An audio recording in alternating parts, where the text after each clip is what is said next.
សមាធិមិនអាចរត់ទៅបង់លុយជំនួសឬធ្វើឲ្យលេខបំណុលក្នុងកុងធនាគារបាត់ទៅដោយឯកឯងបានឡើយប៉ុន្តែសមាធិគឺជាឧបករណ៍កែច្នៃចិត្តដ៏មានឥទ្ធិពល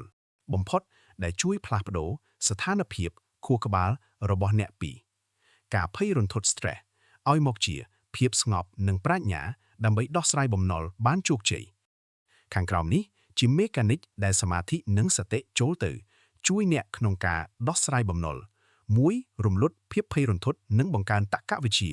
Brain Executive Function គ្មានសមាធិពេលជួបបំណុលផ្នែកខួរក្បាលទទួលបន្ទុកសេចក្តីភ័យខ្លាច amygdala និងធ្វើការជ្រុលអ្នកនឹងកើតមានអារម្មណ៍ភ័យ stress គេងមិនលក់រត់គេចឬធ្វើការសម្រាប់ចិត្តខុសឆ្គងដូចជាទៅខ្ចីបុលកន្លែងថ្មីការប្រាក់ខ្ពស់មកសងកន្លែងចាស់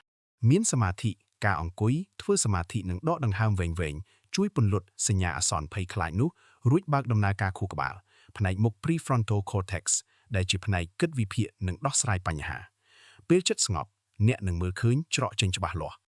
2. ផ្ដាច់តណ្ហានិងការចំណាយខ្ជះខ្ជាយ impulsive spending បំណុលភាគច្រើនកើតចេញពីកង្វះសតិក្នុងការប្រៀបធៀបនឹងការចំណាយតាមអារម្មណ៍ពេលអត់មានសតិចិត្តតែងតែចង់បាននេះចង់បាននោះដើម្បីបំបត្តិភាព stress shopping លេងល្បែងកម្សាន្តដែលរញ៉េរញ៉ៃបន្ថែមលើបំណុលសមាធិជួយបង្កើតសតិ mindfulness ឲ្យទប់អារម្មណ៍ដឹងខ្លួននេះជាតម្រូវការចាំបាច់ឬជាគ្រាន់តែជាសេចក្តីចង់បានការដឹងខ្លួននេះជួយឲ្យអ្នកបិទរន្ធលេចធ្លាយសាច់ប្រាក់បានភ្លាមៗ 3. ជំហានជាក់ស្ដែងផ្សារភ្ជាប់សមាធិទៅការដោះស្រាយបំណុល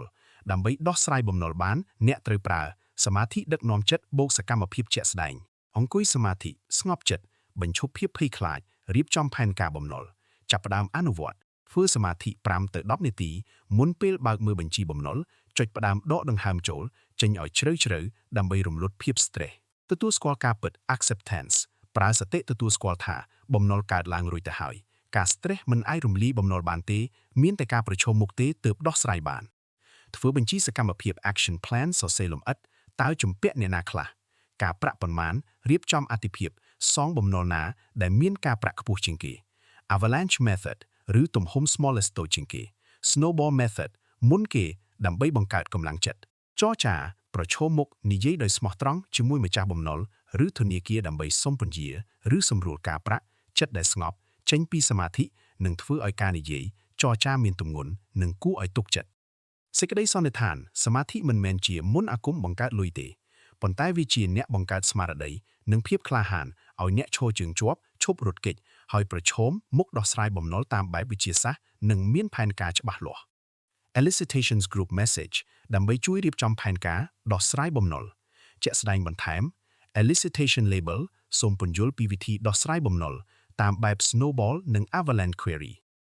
សូមពន្យល់ពីយុទ្ធសាស្ត្រដោះស្រាយបំណុលបែប Snowball ដុំព្រិលនិង Avalanche ទឹកកករលំឲ្យបានលម្អិត Elicitation Label សូមណែនាំវិធីធ្វើសមាធិខ្លីៗ5នាទីសម្រាប់កាត់បន្ថយភាព stress រឿងលុយកាក់ query សូមណែនាំរបៀបធ្វើសមាធិនិងតាំងចិត្ត5នាទីដើម្បីរំលត់ភាព stress និងការភ័យខ្លាចរឿងបំណុល Elicitations Group